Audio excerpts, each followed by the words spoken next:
Halo anak-anak, berjumpa lagi di modul 403 di pelajaran Pendidikan Pancasila dan Kewarganegaraan. Yuk kita lanjutkan belajar lagi.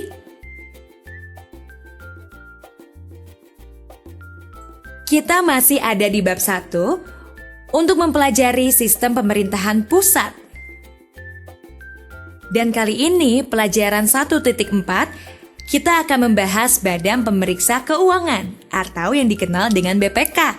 Sudah siap anak-anak?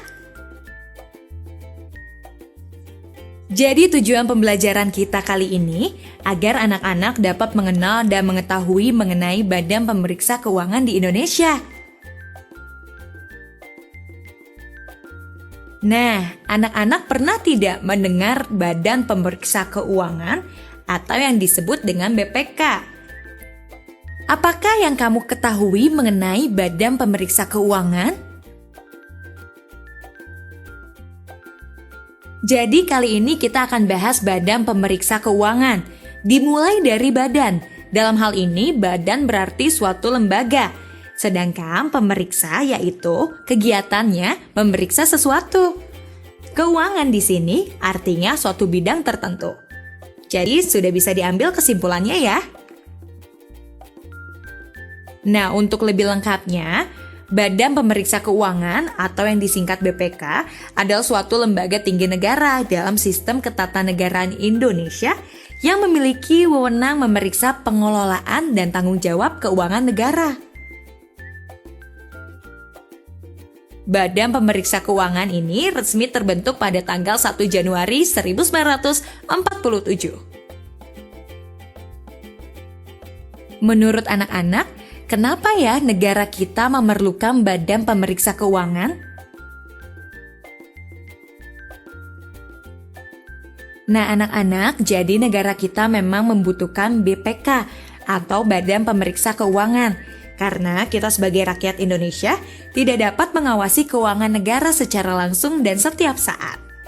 Maka dibentuklah BPK agar kita bisa tahu bahwa uang negara telah dikelola dengan baik dan digunakan secara bertanggung jawab.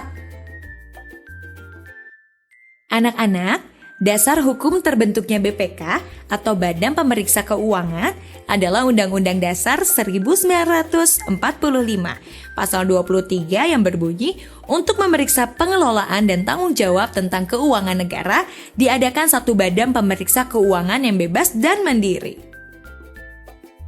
BPK bersifat bebas dan mandiri, maksudnya tidak dipengaruhi oleh badan lain, sehingga lembaga ini dapat bekerja dengan tenang dan dapat memperoleh hasil yang jujur dan dapat dipertanggungjawabkan.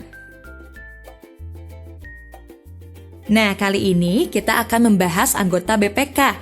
Anggota BPK dipilih oleh DPR dengan memperhatikan pertimbangan DPD. Anggota BPK diresmikan oleh Presiden. Sebelum dilantik menjadi anggota BPK, para calon anggota BPK wajib mengucapkan sumpah atau janji menurut agamanya masing-masing yang dipandu oleh Ketua Mahkamah Agung. Anak-anak, ini dia susunan Badan Pemeriksa Keuangan yang berjumlah 9 orang, terdiri atas Ketua yang merangkap anggota, Wakil Ketua merangkap anggota, dan anggota berjumlah 7 orang. Anggota BPK memiliki masa jabatan selama 5 tahun dan dapat dipilih kembali untuk 1 kali masa jabatan. Ketua dan Wakil Ketua BPK dipilih dari dan oleh anggota BPK dalam sidang anggota BPK. Apa saja tugas-tugas BPK? Menurut Undang-Undang Nomor 15 Tahun 2006, tugas utama BPK atau Badan Pemeriksa Keuangan adalah memeriksa pengelolaan dan tanggung jawab keuangan negara yang dilakukan oleh pemerintah pusat APBN, pemerintah daerah APBD, lembaga negara lainnya, Bank Indonesia, badan usaha milik negara, badan layanan umum, badan usaha milik daerah, dan lembaga atau badan lain yang mengelola keuangan negara. Nah anak-anak, jadi hasil dari pemeriksaan pengelolaan keuangan negara ini diserahkan kepada DPR, DPD, dan DPRD. Kemudian diserahkan juga secara tertulis kepada Presiden, Gubernur, dan Bupati atau Wali Kota.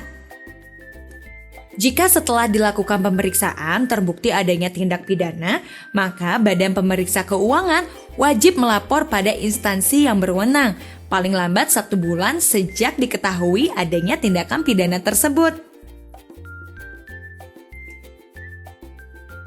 Nah anak-anak, kali ini kita akan membahas susunan lembaga negara. Jadi lembaga-lembaga negara seperti lembaga legislatif, lembaga eksekutif, lembaga yudikatif, dan badan pemeriksa keuangan sudah kita pelajari bersama.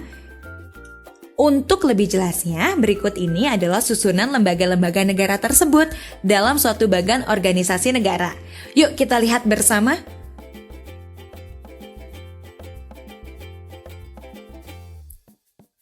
Nah, anak-anak bisa melihat bagan susunan lembaga negara.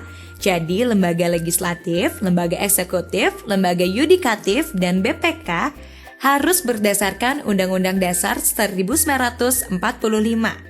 Bisa dilihat? Agar anak-anak mendapat bayangan. Sudah terbayangkan? Nah, anak-anak, dari bagan susunan lembaga-lembaga negara tersebut, jelas terlihat ya bahwa setiap lembaga negara dari lembaga legislatif, eksekutif, yudikatif, dan BPK semuanya berpedoman kepada Undang-Undang Dasar 1945. Setiap lembaga negara mempunyai kedudukan yang sama dan sejajar antara satu sama lain.